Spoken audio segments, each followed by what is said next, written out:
अब उनसे पूछिए कि उनको मुझसे ऐसा क्या डर लगता है। डरते वो जरूर हैं मुझसे।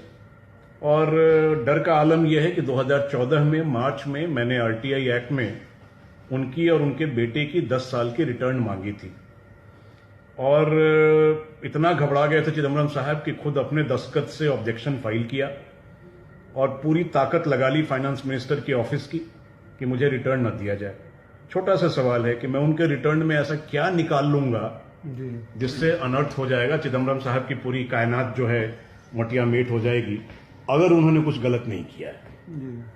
तो चिदम्बरम जी को डर ये लगा कि मैं उनका रिटर्न अगर पढ़ लूंगा तो जो मैं कहता हूं गमले में गोभी, चिदम्बरम साहब की एक बड़ी महारत है कि गमलों में करोड़ों का गोभी उगा के वही बालकनी में। सर ये क्या मामला है गमले में गोभी?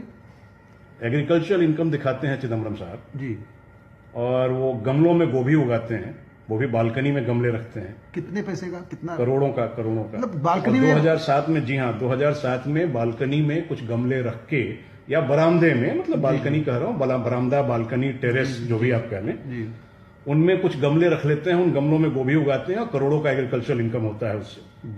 ये मैं इसलिए कह रहा हूं कि पटना हाईकोर्ट में एक विजय शर्मा साहब हैं, हमारे रिटायर्ड चीफ कमिश्नर, उन्होंने अभी एक PIL फाइल किया है कि साहब ये एग्रीकल्चरल इनकम का जो ये फ्रॉड है, फसाद है, चिदम्बरम ऐसे लोगों का किया हुआ, उसकी पूरी तहकीकात करवाई जाए, क्योंकि 2 साल में इंडिया के GDP से भी ज्यादा है एग्रीकल्चरल इनकम, जो मैथमेटिकली सो हो नहीं सकता है।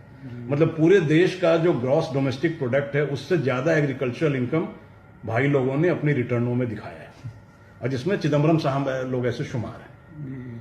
तो इसलिए मैं उसको गमले में गोभी कहता हूं कि बालकनी में गमले में गोभी उगाते हैं चिदम्बरम साहब ऐसे लोग, और करोड़ों का एग्रीकल्चरल इनकम दिखा करके basically illegal black money, illegitimate black money को लॉन्डर करके वापस सर्कुलेशन में लाने का ये जरिया है।